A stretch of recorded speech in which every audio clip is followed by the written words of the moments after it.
목회자한테 시집 가려고 신학교를 갔다고 합니다. 그래서 이제 목사 사모가 되려면 피아노도 배우는 것이 좋겠다 싶어가지고 자기가 또 음악성도 있으니까 피아노를 배우고 했어요. 근데 목회자하고 결혼한 게 아니라 일반인하고 결혼했어요. 자기 음악성이 있으니까 음악하는 사람하고 결혼을 해서 이렇게 사는데 갑자기 남편이 쓰러졌다고 합니다. 그래서 완전히 식물인간이 됐어요. 그래서 남편이 이제 병원에 있어서 이렇게 눕혀놓고 집에 왔는데, 집에 왔더니 도둑놈이 들어가지고 집안을 다 뒤집어 놨더래요. 그래서 이 사람이 왜 이렇게 내가 하나님을 잘 섬기려고 하는데 나는 이렇게 반대 입장에서 일이 일어나는가, 이런 생각을 했다고 그래요. 그래서 이 사람이 찾아낸 답이 뭐냐면, 자기는 이해 안 되지만 하나님이 늘 옳습니다, 이렇게 말했대요. 늘 다 옳습니다. 그래가지고 그걸 어떻게 가사를 만들어가지고 노래까지 부르더라고요. 늘 옳습니다. 그런데 내가 가만히 그 사람을 보니까 똑똑하더라고요. 똑똑하고 아주 열심히 사는 사람이에요. 그래서 제가 그런 생각이 났어요. 서울에 있을 때에도 어떤 한 자매가 굳이 자기는 목사한테 시집가겠다고 막 그랬는데, 꿈에도 막 그런 꿈을 꾸고 그랬어요.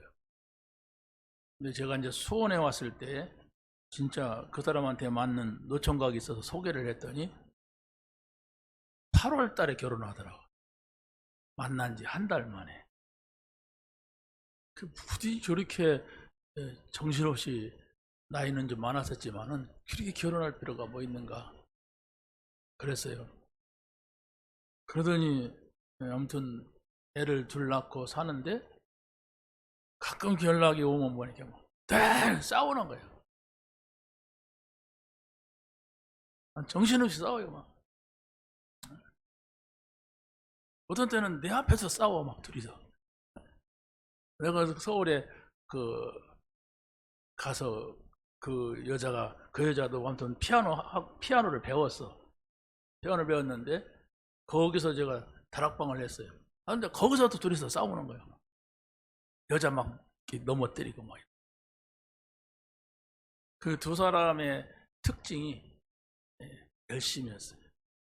그 사람의 특징이 아주 자기 생각은 바른 거예요. 그러더니 얼마 있다가 또 남편이 죽었어요.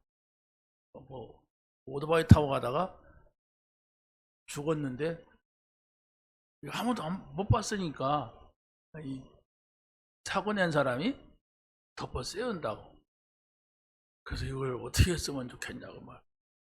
이혼한 사람이 뭘 어떻게 쓰면, 자기 자녀들이 거기 자식들이라 자녀들이 고민하니까 같이 고민하고 그래가지고 또 누구를 붙여줘가지고 해결한 적도 있습니다.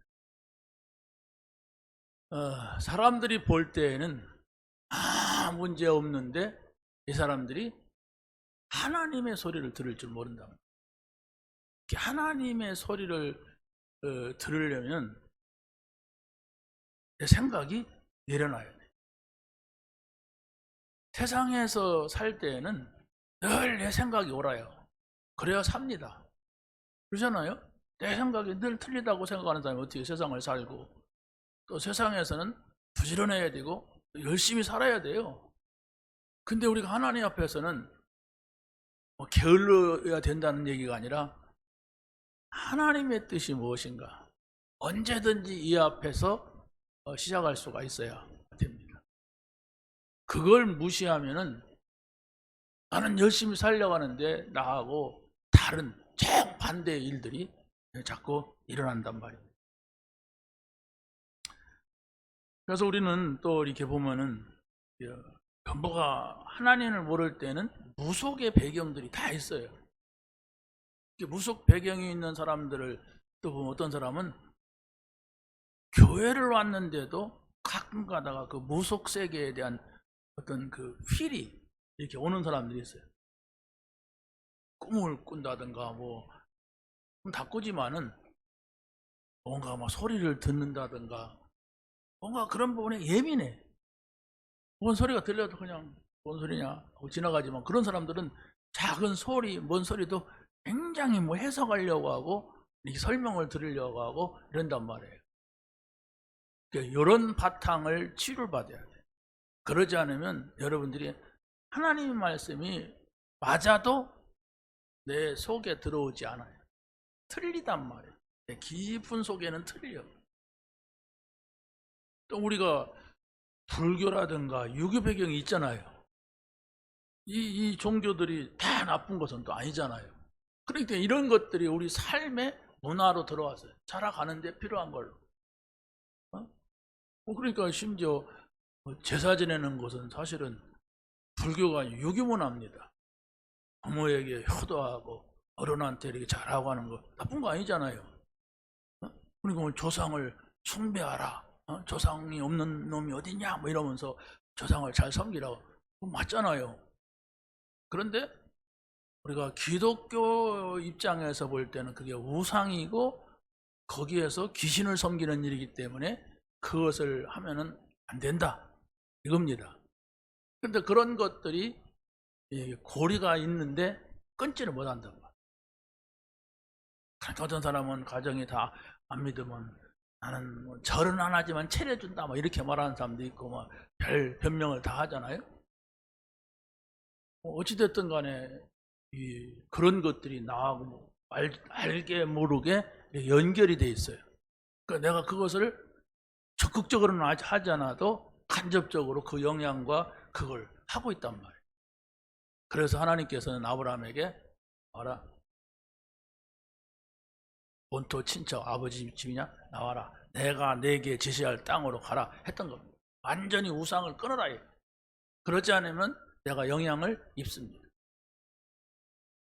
자, 그래서 오늘 우리는 근본을 복음으로 바꾸라. 근본이 뭐냐? 이걸 찾아야 돼요. 내 근본이 무엇인가를 우리가 찾아야 돼요. 그래서 첫 번째로 말씀을 드릴 수 있는 것은 복음의 뿌리를 내린 사람이 응답을 받게 됩니다. 그 응답이라고 하는 것은 복음의 응답이에요.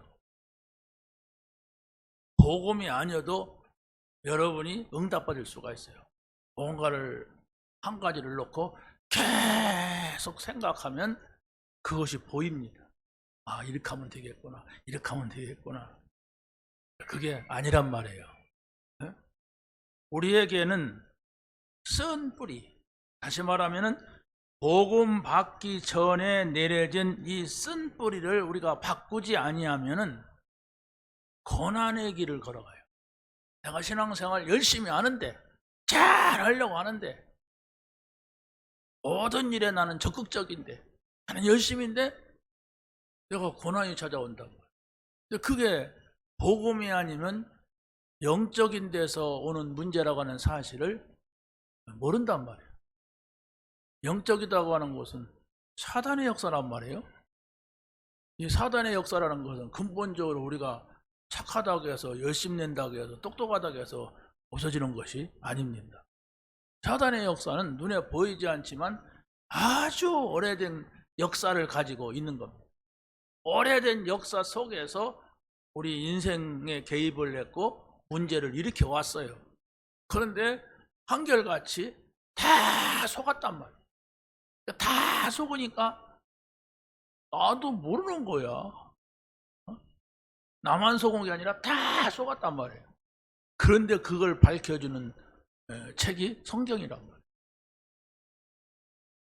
그래서 우리는 이 근본이라고 하는 것이 지금까지 내가 어떻게 살았는가, 어떤 배경 속에 어떤 문화 속에 살았는가, 여기에는 분명히 내가 아는 것도 있지만 내가 알지 못하는 문제가 있어요. 하나님이 없이 살았던 거기에는. 그럼 그걸 찾아낼 수 있는 것이 복음이에요. 복음은 빛이라고 했어요. 그러니까 내가 복음을 바르게 이해할 때에 이런 문제가 우리 가정에 있었고, 우리 가문에 있었고, 우리 나라에 있었고, 이런 속에 사는 내가 이런 문제가 있구나, 이것을 아는 거예요. 또 어떤 사람은 막 죽어가면서도 모르잖아요. 복음이 없으면 몰라요. 그냥 그러려니 해요, 그냥.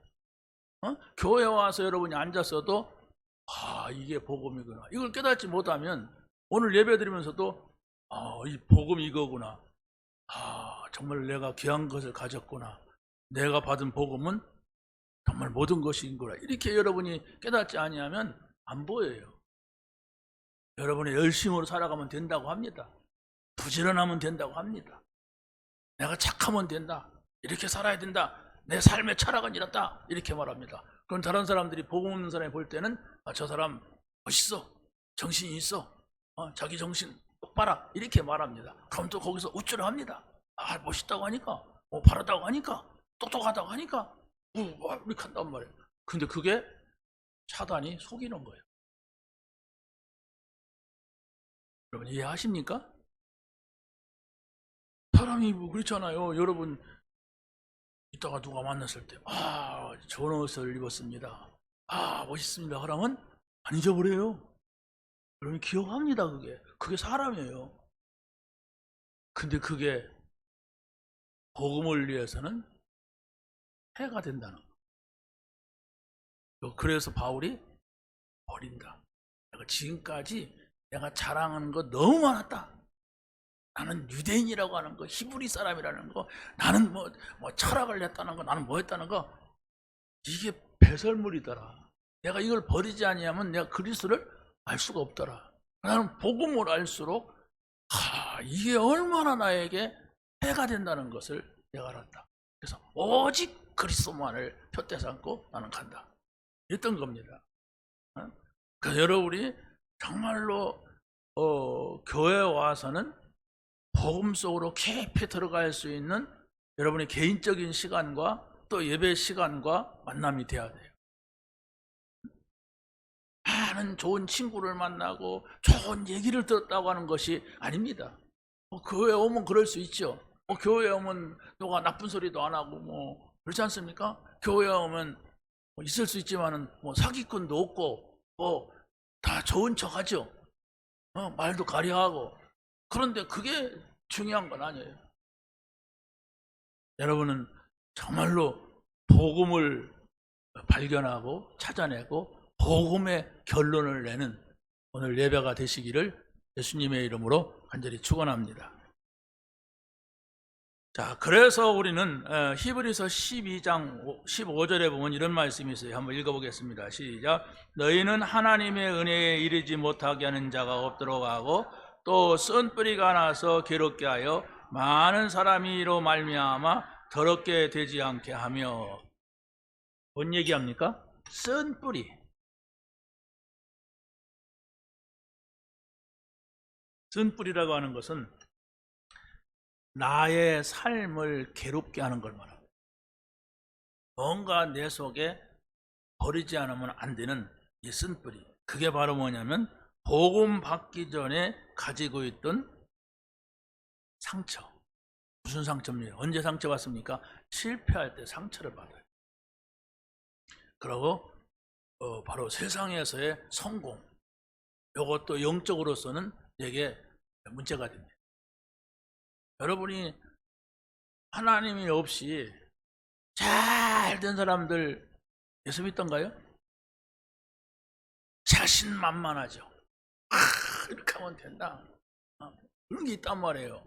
근데 그것은 세상 눈으로 볼 때는 나쁜 것이 아닌데 하나님을 믿을 수 없는, 다시 말하면 복음이 무엇인가를 깨달을 수 없는 문제가 되는 거예요. 차라리 나는 이거 어떻게 하지? 이 문제를 어떻게 해결하느냐? 왜 나에게는 이런 문제가 있느냐?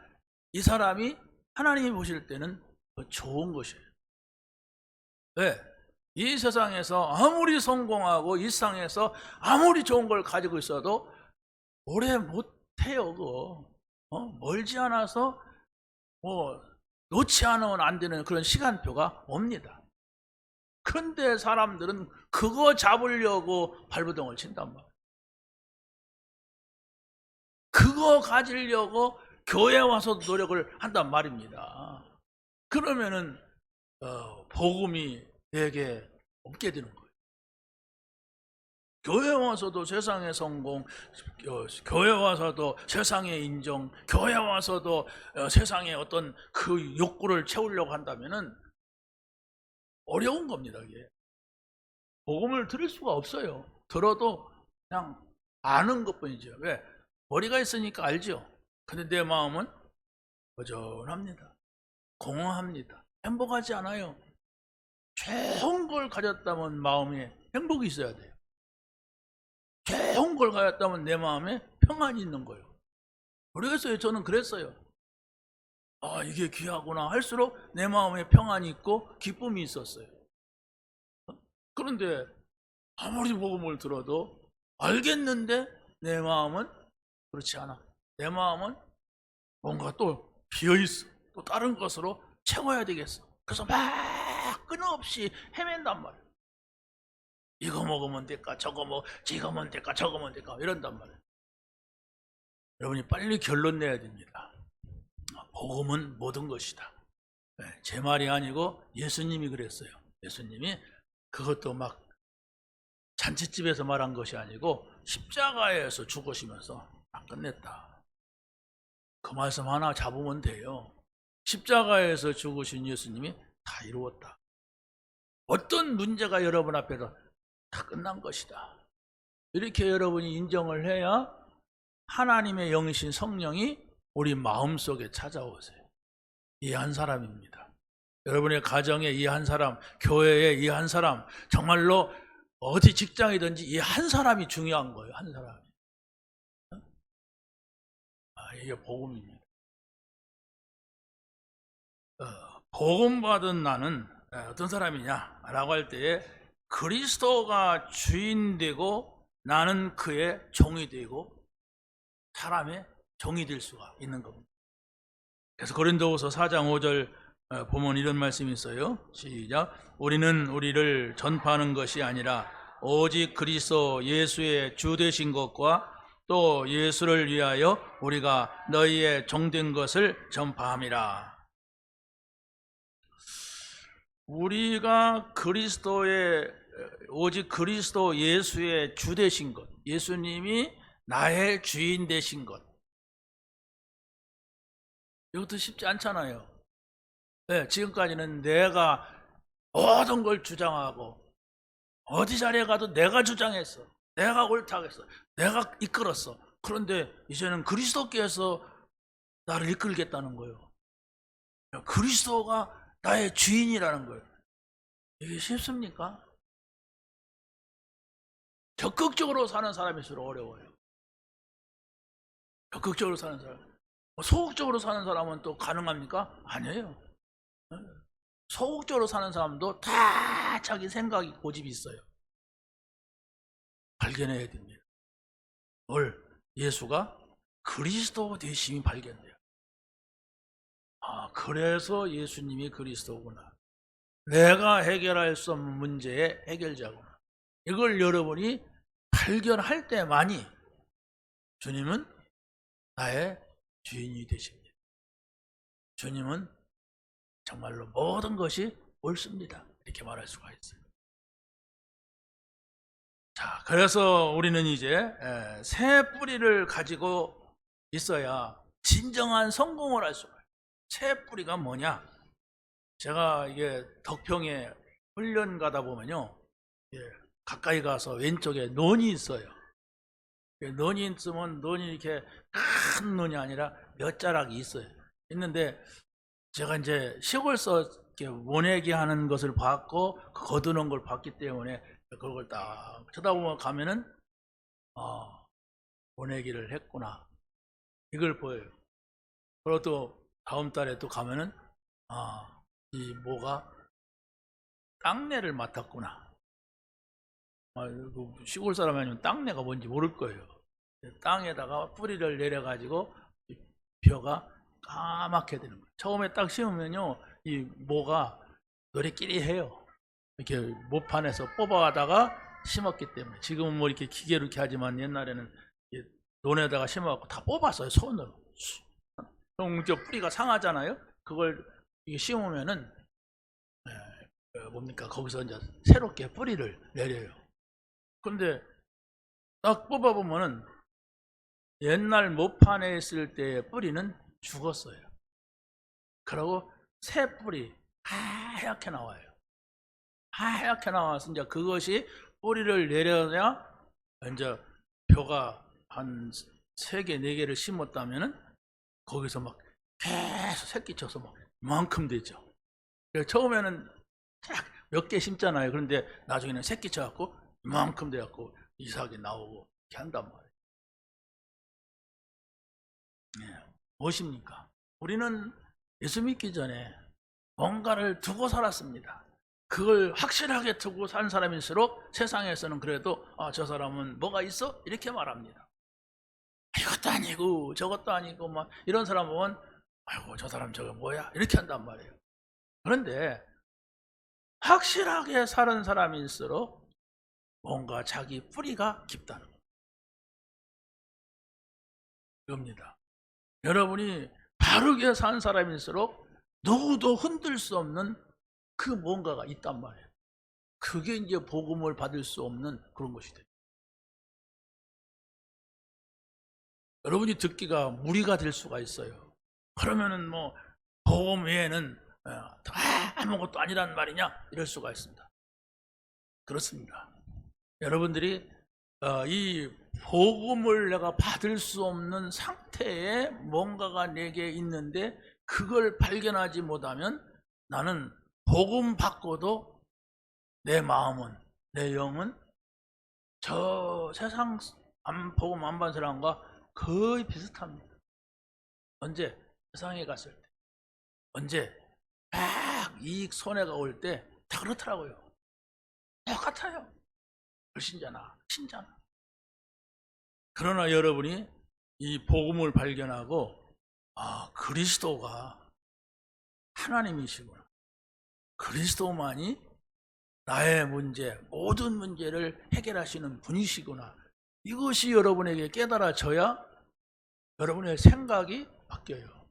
여러분의 마음이 바뀝니다. 여러분의 영이 바뀌는 거예요. 그렇지 않으면 안 바뀌어요. 거의 다 자기 생각이에요. 창세기 3장, 6장, 11장 아무리 막 본인이 얘기해도 소용없어요. 누가 얘기해도 말은 하지. 누가 못합니까? 창세기 3장, 6장, 11장. 근데 다 그 속에 있어요.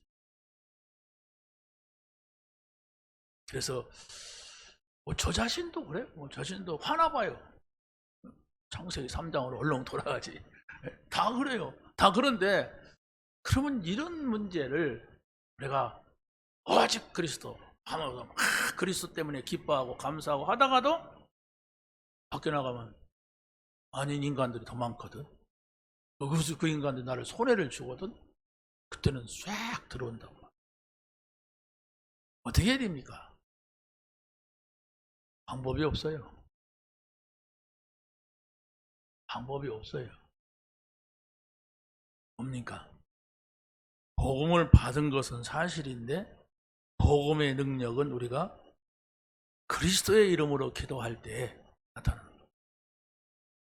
그리스도의 이름이 아니면 제가 고민한 게 그거였습니다. 양보하고 배려하라? 어떻게 합니까? 어떻게 우리가 정말로 용서를 합니까? 나에게 손해를 입히고 나를 속상하게 했는데. 그렇잖아요? 안 된단 말이에요.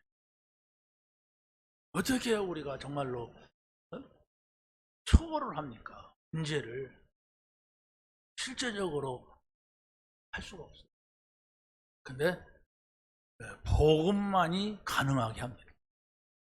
정말 내가 할 수 없는 그걸 놓고 기도할 수 있다면 넘어서요.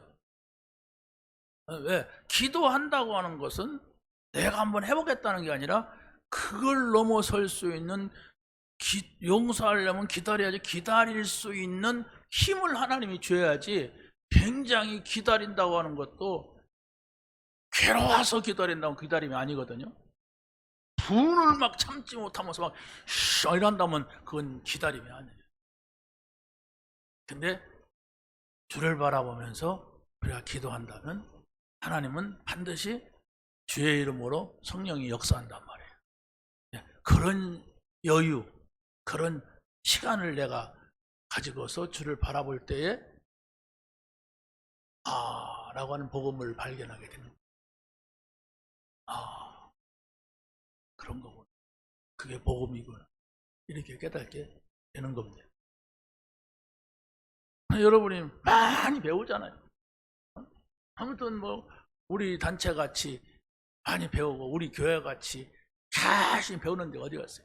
근데 그건 어떤 기회를 만들려고 하는 것이지 그게 전부는 아니에요. 솔직히 기회, 정말로 하나님의 기회. 누가 잘 배우냐, 누가 똑똑하냐, 그걸 찾는 게 아니잖아요. 정말로 내가 하나님 앞에서 더 낮아지고 그 하나님의 위대하심을 발견하고 복음의 전능하심을 우리가 발견하는 기회를 내가 아침이냐 저녁이냐 낮이냐 내가 예배냐 훈련이냐 이렇게 하면서 그 속에 들어가는 것이지 그 행위 자체로만이 아니란 말이에요. 자, 그래서 우리가 뿌리를 내린다면 이제 갈보리 산에서 예수님께서 십자가에 죽으시고 부활하신 그리스도, 이분을 만나는 거예요. 요한복음 20장 19절 말씀 한번 읽겠습니다. 시작. 안식 후 첫날 저녁 때에 제자들이 유대인들이 두려워하여 모인 곳에 문을 닫았더니 예수께서 오사 가운데 서서 이르시되 너희에게 평강이 있을지어다. 갈보리산에서 그 문제를 초월하고 부활하신 그리스도, 그분을 만난 거예요. 그분만이 우리에게 평강을 줄 수 있는 거예요. 여러분이 어떤 문제가 있다 할지라도 찬송하면서 평강을 찾아야 돼요. 어떤 상황이 있다 할지라도 여러분이 말씀을 들으면서 여러분이 평안을 찾아야 돼요. 그러지 아니하면 내 생각이란 말이에요. 내가 이렇게 하면 되고 저렇게 하면 되고 여러분이 할 수가 없는 그런 것들입니다. 평안하냐? 평강이 너에게 있을지어다. 그걸 무려 막 3번, 4번 했어요. 부활하셔가지고 예수님의 제자들이 이렇게 두려워 떨고 있으니까. 요한복음의 10장에 보면은. 두 번째는 감람산에서 40일 동안 하나님 나라에 대한 말씀을 제자들을 불러 모아놓고 집중하였어요. 이제 우리가 답을 얻었다면은 답이 맞는 것이기 때문에 하나님 나라 안에 살면 됩니다. 여러분이 대한민국 사람이라면 맞기 때문에, 맞죠? 어디 가면 맞아요? 동사무소 가보면 알아요. 여러분의 호적이 거기 있어요. 근데 맞다면은 대한민국 안 떠나면 어느 정도 대한민국에서 줄 수 있는 혜택은 보장합니다.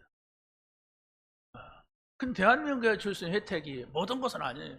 그런데 하나님 나라 들어와 있어야 돼요.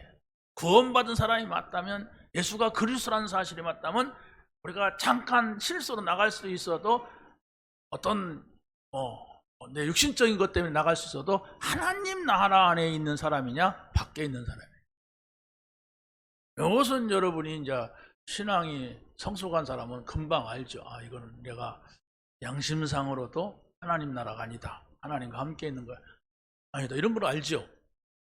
하나님 나라 밖에 있고 그러면 어때? 막 이러면 그건 맛이 간 거고, 여러분 자신이 하나님 나라라고 하는 걸 빨리 찾아야 돼요. 어떤 게 하나님 나라냐?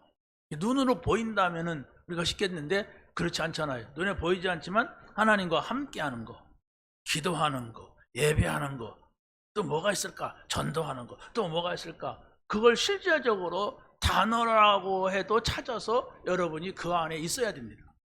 그래야만이 하나님 나라의 응답이 온단 말이에요. 그게 바로 뭡니까? 평안이요, 기쁨이요, 행복이요, 힘이요. 그게 하나님의 나라입니다. 자, 세 번째는 마가다락방에서 성령 충만 받은 자들이 있었단 말이에요. 그렇죠? 내가 하나님 나라 안에 사는 것도 중요하지만 더 중요한 것은 이제 성령 충만 받고 이제 우리는 세계 복음화의 방향을 가지고 살아야 됩니다. 그게 하나님께서 우리를 부르신 하나님의 절대적인 이유예요. 여러분의 마음속에 나는 뭐 세계 복음하고 나는 전도고 뭐고 나는 상관없다 이랬다면 하나님 나라 안에 있지 않는 사람일 겁니다. 다시 말하면 복음의 기쁨, 복음의 행복 이게 없어요. 그러면 왜 없을까 고민하다가 여러분이 발견하게 되면 내가 복음을 모르는구나, 아니면 복음을 놓치고 사는 이런 것들이 나온단 말이에요. 이걸 찾아야 돼요. 이걸 찾지 않고 그냥 막연하게 여러분이 세월이 가고 네월이 가면은 어떻게 돼요? 내 신앙생활은 그냥 버려져. 평생 신앙생활 한 것이 어느 날 갑자기 오는 재앙을 막을 수가 없는, 어느 날 갑자기 오는 큰 저주 속에 옆집의 저주 때문에 내가 저주를 받고 막 이런단 말이에요. 저 불신자가 당하는 문제를 내가 옆에 있다가 그냥 당해버리는 거예요. 요목사님 가끔 그러잖아요. 아이고, 친구가 누구랑 싸우는데 그 옆에서 구경하다가 그 싸우는 애들 하나가 이렇게 한 사람을 죽였어. 근데 이 사람은, 이 친구는 아무 상관이 없고 단 저 싸우는 사람 가운데 하나를 내가 알아. 그러니까 같이 공범으로 이게 법에서는 이렇게 했다는 거예요. 아무도 증명할 수 없죠. 아는데 저 사람은. 근데 저 사람이 상대방을 죽였어. 이런 저주가 어디 있어요? 복음 때문에 감옥을 갔다 모르는데 싸움하는 거 구경하다가 가는 건 재앙이잖아 이게. 이런 재앙이 어느 날 어떤 때에 찾아올지 모르는 거예요. 새 뿌리를 내리고 여러분이 정말로 세계 복음화를 향하여 가는 것이 내 인생에 있어서는 가장 중요한 열매다. 이렇게 여러분의 마음의 정리가 필요한 겁니다.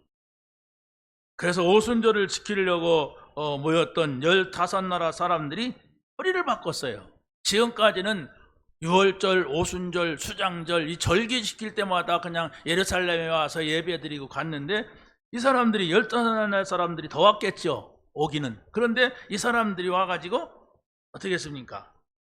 이 마가다락방에 와서 그리스도가 예수라는 사실, 이 사실을 발견한 거예요. 예수님이 그리스도라는 사실을 찾은 거예요. 그래가지고 이 사람들이 돌아간 거예요. 이게 바로 세계복음화의 아주 기초가 돼요. 안디옥 교회가 세워졌습니다. 근데 이 안디옥 교회는 스데반의 환난을 통하여서 모인 사람들이에요. 이 사람들이 우리는 이제 복음을 깨달았다. 그리스도가 예수다. 우리는 그리스도를 기다린 사람들이 아니냐. 근데 오셨다. 이걸 알았어요. 그래서 교회를 세우고 바로 1년 만에 뭐 했어요? 선교사를 파송하는 겁니다. 아니, 교회가 세워진 지 1년밖에 안 됐다면 어떻게 선교사를 파송하겠습니까? 그런데 그게 모인 사람들의 생각이 중요하고 그들의 믿음이 중요한 거예요. 우리가 뭘 위해 살아야 되느냐.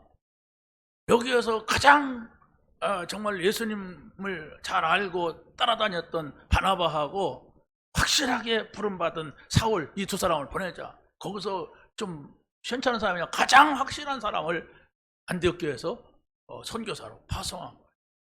이게 바로 뿌리를 바꾼 겁니다. 뿌리를 바꾼. 바울이라고 하는 사람은 선교 현장에서 보니까 이것을 막으려면, 다시 말하면 우상, 재앙, 이것을 막으려면은 로마로 가야 되겠구나. 이 모든 저주와 재앙이 발전된 곳에서 나타나는 것이 더 크구나. 이래가지고 내가 로마에도 가야 되겠다 이랬어요. 이게 바로 뿌리를 바꾼 사람들의 생각이었습니다. 여러분이 신앙생활을 하면서 여러분 자신의 신앙도 유지하기가 어렵다면은 지금 하나님 나라가 뭔지를 모르고 살아가는 사람일 겁니다. 그래도 괜찮다고 해줄까요? 괜찮습니다. 그러면 어떻습니까? 이렇게 할까요? 그러면 여러분의 신앙생활이 안 되는데요. 여러분들이 정말로 이 세계복음화가 무엇인지, 전도와 선교가 무엇인지 나하고는 상관없다 이렇다면은 여러분들은 이 복음이 어떤 것인가를 잘 이해를 못하고 그냥 교회를 다니면서 기쁨이 뭔지 모를 겁니다. 가장 값진 진주와 같은 것이라. 밭에 감추어진 보화 상자인데 이것만 내가 가질 수 있다면 해서 전 재산을 갖다 거기다가 투입을 해서 그 밭을 샀다 그랬어요. 그게 복음을 가진 자의 마음이다 이거예요. 땅 사라는 얘기가 아니잖아요. 그런데 나는 그 어마어마한 보화 상자를 보고도 저런 거 가져서 뭐야 해? 나는 귀걸이 난개가 있으면 돼. 이런 정도 생각한다면 그 복음이 아니란 말이에요. 내가 뭐 이렇게 심란하게 교회를 다니고 그래? 그냥 주일날 한 번씩 슬슬 갔다 뭐 적당히 눈치 보면 살지 뭐. 하나님이 어딨어? 적당히 하면 돼. 너무 그렇게 하지 마요. 그 종교에 미치면 이상해. 이런 식이란 말이에요. 그럼 그 사람의 마음속에 복음은 몰라요. 복음 모르면 교회를 다니는데 어느 날 갑자기 오는 저주 재앙도 있고 나중에 영적인 거, 영원한 것을 알지 못하고 그냥 종교 생활을 하게 되는 겁니다. 자, 그래서 두 번째는 하나님 나라에 뿌리를 둔 제자들이 세계를 향하여 갑니다. 우리가 머문 대한민국이라고 하는 것에 뿌리를 둬야 되죠. 그렇죠? 우리나라가 발전하고 문화가 생활하기가 참 좋으니까 대한민국에 사는 것이 참 감사하다 이런 사람도 많더라고요. 자부심을 가진 사람이 많아요. 우리나라 참 좋은 나라다. 경제적으로 어쩌고 치안이 어떻고 뭐 IT가 어떻고 하면서 막 우리나라에 대한 자부심을 갖고 자랑하는 사람도 이제 많이 생겨요. 나쁜 거 아니잖아요. 그런데 대한민국이 내 영혼을 살릴 수는 없어요. 대한민국이 내 깊은 데 있어야 될 이 행복을 줄 수가 없단 말이에요. 내 영은 하나님 바라보고 내 영은 하나님의 말씀을 들어야 해요. 우리의 영은 영원한 나라를 보고 가야만 되게 돼 있습니다. 내 영은 영원한 나라를 바라봐야 되는데 육이 봐야 될 대한민국만 쳐다보고 이 땅에서의 삶만 행복하기를 원한다면 여러분의 영혼은 병들게 돼 있어요. 이게 맞나 저게 맞나 이리 갈까 저리 갈까 차라리 돌아갈까 삼각기 노래를 부르게 돼 있어요. 결론을 내야 돼요. 조막이나 궁궐이나 내 주 예수 모신 그것이 하나님 나라다. 나는 이 땅에서 하나님께서 많은 물질을 주어서 쓸 수 있다면 그것도 감사한 것이고 내가 정말로 아무것도 없어서 내가 쓸 수 없어도 나는 하나님만 모시고 하나님 안에 사는 것이 모든 것이다. 그게 바로 누굽니까? 브리실라 아굴라 부부였어요. 그 사람들은 사업하는 사람이었어요. 사업하는 사람들인데 자기의 사업 자체의 방향이 선교였어요. 선교. 이게 깨닫고 한다면 엄청난 거잖아요. 그러니까 그 사람들은 여자는 유대인이고 남편은 로마 사람인데 그것이 감사한 거예요. 그러잖아요. 국제적인 커플이잖아요. 그러니까 뭐 말을 두 개는 확실해. 로마어, 히브리어. 로마어가 필요할 때는 아굴라. 아니 누구야? 브리실라. 또 히브리어가 필요할 때는 아굴라. 일단 두 가지 언어가 확실하게 해결되잖아요. 그런데 이 사람들이 뭐 글로벌하게 사니까 헬라 정도도 또 안단 말이에요. 그런데 그렇게 사업을 해서 다 바울을 위해서 썼는데 그러면 나는 뭐 먹고 사냔 말이에요. 나는 좀 사업 좀 잘 돼 보려고 왔는데 그런데 그 사람들이 나중에는 그 사업이 로마의 천막 사업을 군납하는 이런 어마어마한 것을 가지고서 거부가 됐다. 거부 안 되면 어떻습니까? 그렇잖아요. 거부되면 몇 년 그거 가지고 있겠어요. 그러나 하나님께서 그들을 통하여서 경제를 움직여야 돼. 경제를 옮겨가야 돼. 그렇잖아요. 누구에게 심부름 막았어요? 아니, 우리 교회가 경제가 한 100억이 필요하다면 삼성의 이건희가 누구야? 이재용이 시키겠어요? 최태원이를 시키겠습니까? 그 사람들은 불신자인데 믿는 자를 시켜야 하잖아요. 근데 믿는 자들은 그걸 가지고 갈 만한 입장이 못 돼. 그 100억을 가지려면 큰 튼튼한 차가 있어야 되는데 늘 이렇게 뭡니까? 지갑밖에 없어. 그럼 어떻게 그걸 합니까? 주면은 또 다 떼먹어. 이 사람은 사기꾼이라. 그런다면 어떻게 그 심부름을 시키겠어요? 시킬 수가 없는 겁니다. 근데 그게 하나님을 믿는 믿음 안에서 나오는 것이지, 하나님을 안 믿는 사람한테는 이런 예나 이론도 필요가 없어요. 하나님 안 믿는데 무슨 딴소리 한단 말이에요. 그런 걸 말하면. 자, 그래서 바로 복음 뿌리 내린 제자는 아무것도 두려워할 필요가 없다. 왜냐? 성삼위 하나님께서 함께 하시는데 뭐라고 말씀하셨습니까? 예수님께서 부활하셔가지고 모든 족속에게 제자 삼아라. 만민에게 복음을 전파하라. 세계 복음화를 위하여 땅끝까지 가서 증인되라. 이게 바로 예수님이 명령하신 거예요. 제 말이 아니란 말이에요. 예수님의 명령이에요. 이것만 붙잡아도 됩니다.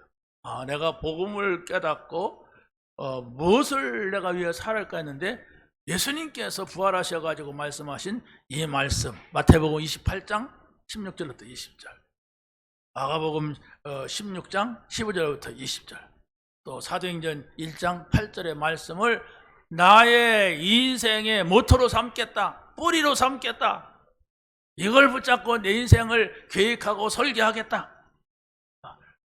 이렇게 한다면 여러분이 생각이 달라질 것이고 분명히 응답받게 될 줄로 믿습니다.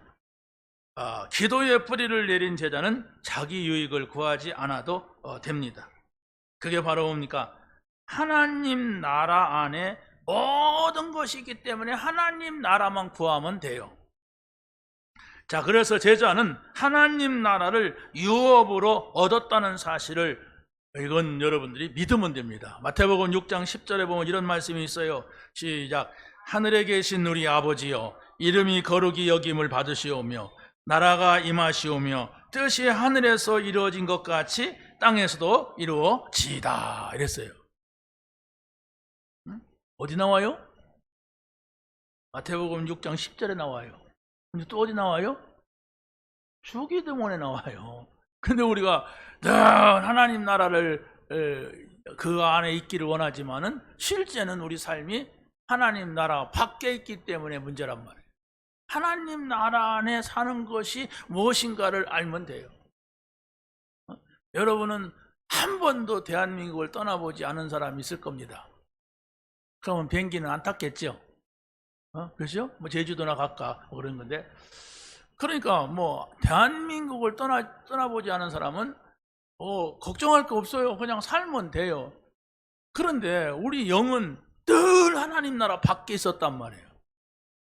그러니까 하나님 나라에 사는 것이 뭔지를 모른단 말이에요. 어떻게 하나님 나라 안에 들어가는 것조차도 모른단 말이에요.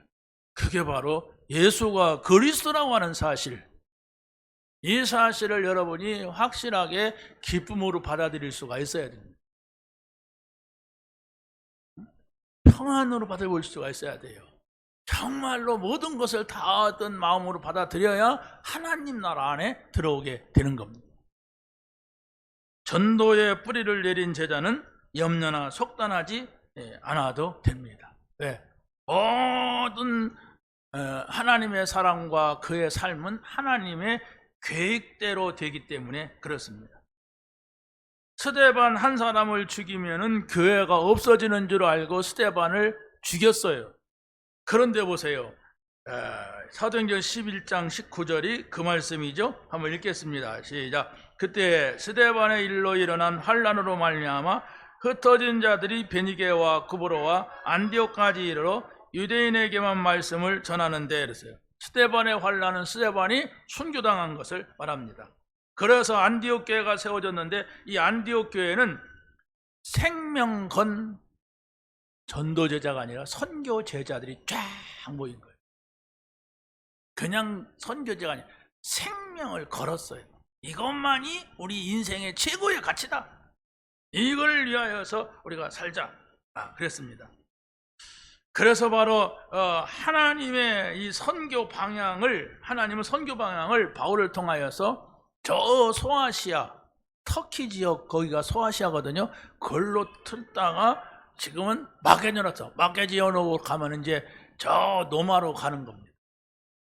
이렇게 하나님께서 그 방향을 틀어서 세계를 향하여 가도록 하나님께서 하신 겁니다. 그래서 바로 우리는 우리의 생각을 내려놓고 하나님이 원하시는 것이 무엇인가 라고 할 때는 그리스도, 하나님 나라, 성령 충만, 갈보리산, 감람산, 마가다락방에 이게 무엇입니까? 복음이고 하나님 나라고 세계 복음하란 말이에요. 우리 메시지 자체가 이렇게 흘러가요. 어디서도 대지 세계가 나온다면 갈보리산, 감람산, 마가다락방 이렇게 나옵니다. 오직 유일성 재창조 이렇게 나와요. 언제든지 이 성삼위 하나님이라고 하는 요 모토를 가지고서 메시지가 소지에서도 그렇게 나오든지 말을 단어를 바꿨지만 그 얘기를 전달하려고 하는 겁니다. 그게 우리의 복음이에요. 눈치채시기 바랍니다. 왜냐하면 여러분 메시지를 딱 들었을 때 단어를 싹 보고서 금방 그걸 파악을 해야 돼. 하루 종일 읽었는데도 뭔 말인가 모르면 안 되잖아요. 근데 여러분에는 지각이 있기 때문에 그걸 파악하려고 하면 금방 파악하고 이해가 돼야 된단 말이에요. 이것은 바로 성삼위 하나님에 대한 얘기구나. 이렇게 알아야죠. 마지막입니다. 세계 복음화에 뿌리를 둔 전도자는 전무후무한 자입니다.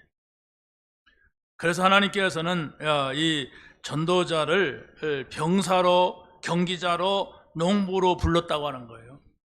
내가 어떤 때는 영적인 병사다. 그러면 영적인 싸움을 잘해야 되는 거예요. 영적인 싸움은 대상이 사단입니다. 그래서 거기서 보면 디모데후서 2장 3절 4절 읽겠습니다. 시작. 너는 그리스도의 예수의 좋은 병사로 나와 함께 고난을 받으라. 병사로 복무하는 자는 자기 생활에 얽매인 자가 하나도 없고 이는 병사로 모집한 자를 기쁘게 하려 함이라. 군인이 병사죠. 그렇죠? 나라를 지키는 군인이 병사란 말이에요. 근데 이 사람이 배 아프다고 집에 갔다 온다고 가고 엄마 생일이라고 하고 가고 또 조상 났다고 가고 그러면 나라가 무너져요. 그러니까 그런 일이 있어도 특별한 경우 아니면 못 나갑니다. 그게 군인이란 거예요. 그럼 우리는 영적인 군사예요. 영적인 병사란 말이에요. 사단이 어느 때에 와서 나를, 우리 가정을, 우리 나라를 이게 무너뜨릴지는 모른단 말이에요. 영적인 병사로 영적인 싸움 자세를 가지고 있어라. 영적인 싸움을 한 번도 싸워본 적이 없다 그러면 어떻게 돼요? 늘 사단한테 졌단 말이에요. 영적인 싸움이 뭐요? 누구랑 싸워야 돼? 난 집에서 날마다 싸우는데? 그러면 그게 지금 지고 있는 거예요. 사단한테 늘 패배를 당하고 있는 거예요. 어디 가야 됩니다. 군인은. 어느 나라든지 군대가 있어요. 왜? 다른 나라가 있기 때문에. 다른 나라는 언제든지 우리나라를 공격해 올라요.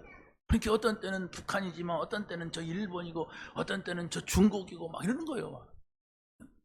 여러분의 싸움 대상은 사단입니다. 자, 두 번째는 전도자는 경계하는 자로서 선한 싸움에서 승리해야 됩니다. 선한 싸움은 바로 뭐냐? 거기서 뭐라고 합니까? 2장 5절 시작. 경계하는 자가 법대로 경계하지 아니하면 승리자의 관을 얻지 못할 것이며, 경계하는 자는 총칼 들고 경계하는 경우는 없잖아요. 저놈을 죽여야 된다 이러고 경계하는 사람 없어요. 선의의 경쟁을 합니다. 축구하다가 만약에 상대방을 기분 나쁘다고 때렸다면 그 사람은 퇴장이에요. 어떤 때는 막 몇 년 동안 퇴장시킵니다. 못 들어오게 합니다. 왜? 선한 경기야, 경기는. 자, 그러면 우리가 함께 주 안에 있고 주를 향해서 가는 우리들이 선한 경기를 해야 된단 말이에요. 전도를 하는 것이 막 서로 악해갖고 내가 전도상 받아야지 뭐 이런 사람도 있어요. 막 한때 막 10,000명 총동원주의를 막 이렇게 할 때 선한 경기를 해라, 선한 봉사를 해라, 선한 마음을 가지고 서로 섬기면서 뭡니까? 경기를 하라 이러기고, 세 번째는 뭡니까?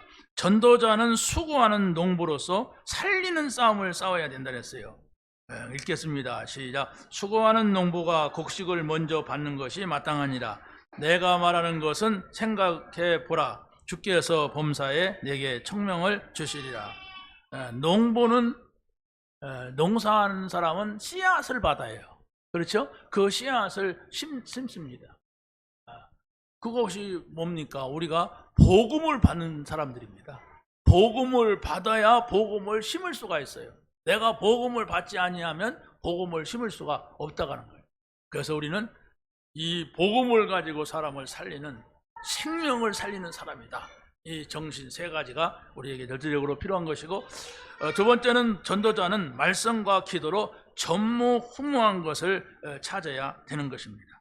그게 바로 하나님께서 은혜를 받은 사람은 반드시 뭐가 있느냐? 말씀에 눈물이 있고 기도에 눈물이 있다고 하는 사실입니다.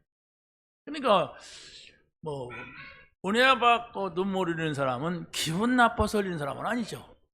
그렇죠? 우리가 슬퍼서 눈물 흘릴 수 있어요. 그런데 은혜 받고서 눈물 흘렸다면 아마 억울해서 눈물 흘리는 사람도 있어요. 뭐 때문에? 내가 지금까지 사단에게 속았구나. 내가 그걸 모르고 사단을 섬겼구나. 그래서 우는 사람이 있을 수가 있는데, 그것도 한쪽에서는 기쁨이 있기 때문에 우는 거예요. 자, 그런데 디모데는 어렸을 적부터 부모로부터 오는 그 신앙이 있었어요.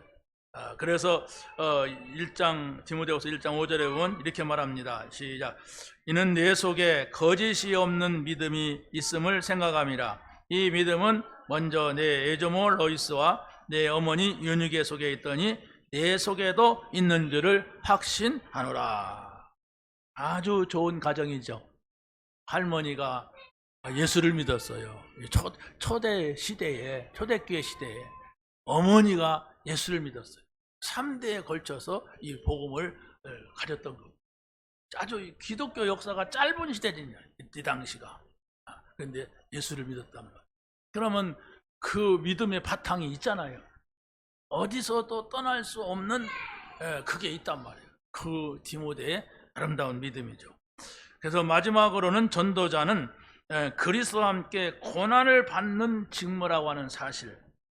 전도자는 전도운동을 무엇으로 생각하냐? 하나님의 엄중한 명령으로 받아들여라 이겁니다. 디모데후서 4장 2절 시작. 너는 말씀을 전파하라. 때를 얻든지 못 얻든지 항상 힘쓰라. 범사의 오래 참음과 가르침으로 경책하며 경계하며 권하라 그랬어요. 전파하라, 힘쓰라, 권하라. 인간적인 것 같지만은 우리의 삶을 말합니다. 우리의 삶에 정말 이런 삶이 되어야 되고, 전도자는 그리스도와 함께 고난을 받는 직무를 가진 자예요.